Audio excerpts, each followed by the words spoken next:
আসসালামু আলাইকুম। আশা করি সবাই ভালো আছেন। আলহামদুলিল্লাহ আমিও ভালো আছি। তো আমার আজকের রেসিপিতে দেখাবো মাছ ডাল। আর মাছের ডাল রান্না করতে যে পদ্ধতিতে করেছি সেটা আপনারা অনেকেই জানেন, তবু আমি নতুন করে বললাম। মাছ ডালটা প্রথমে আমি ভেজে নিয়ে গুঁড়ো করেছি ব্লেন্ডারে। আপনারা চাইলে মাছ প্রথমে ভিজিয়ে রাখবেন, পরে শিলপাটা দিয়ে বেটে এভাবে গুঁড়ো করে নিতে পারবেন। আমি মাছের ডালটা পাক করব মাছের মাথা দিয়ে। আপনারা চাইলে যে কোনো মাছ দিয়ে করতে পারবেন, ইচ্ছা করলে আপনারা নিরামিষও পাক করতে পারবেন। আর এই সিজনে কিন্তু মাছ নতুন উঠেছে, বাজারও পাওয়া যায়। এই সময় কিন্তু মাছের ডালটা অনেক ভালো লাগে। আমরা যারা গ্রামে বসবাস করে আসছি তাদের কাছে অনেক প্রিয়। নতুন সবজি বেরিয়েছে, সবজির সাথে মাছও বেরিয়েছে, তার জন্য মাছ ডাল আমরা খেতে অনেকেই পছন্দ করি।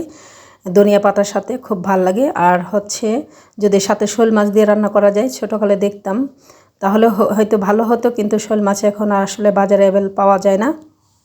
আমরা যারা মাছের ডাল খেতে পছন্দ করি তারা সবাই জানি যে এই ডালটা বেশি ঘন হবে না, আবার পাতলাও হবে না। এই মাছের ডালের ফ্লেভারটা অত্যন্ত ভালো লাগে, খেতেও ভালো লাগে। আপনারা যারা শহরে এবং প্রবাসে থাকেন, ইচ্ছে করলে কিনে নিতে পারবেন, এখন প্যাকেটজাত পাওয়া যায়। আমি মাছের ডালের সাথে মাছের মাথা দিয়েছি, আপনারা চাইলে অন্য কিছু দিয়ে পাক করতে পারেন। মাছের ডাল পাক করতে কিন্তু অনেকক্ষণ জাল দিতে হয়।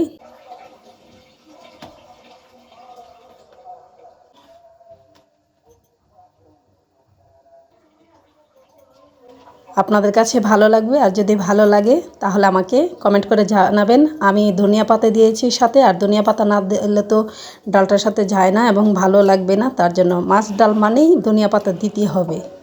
এবং মাছ ডাল পাক করার সময় চুলার আঁচটা একটু কমিয়ে দেবেন, আর ঘন ঘন নাড়তে হবে, তাহলে দেখবেন ডালটা লেগে যাবে না। তো সবাইকে আবারও ধন্যবাদ জানিয়ে আমার রান্নাটা শেষ করলাম। ভালো থাকবেন, সুস্থ থাকবেন। আল্লাহ হাফেজ।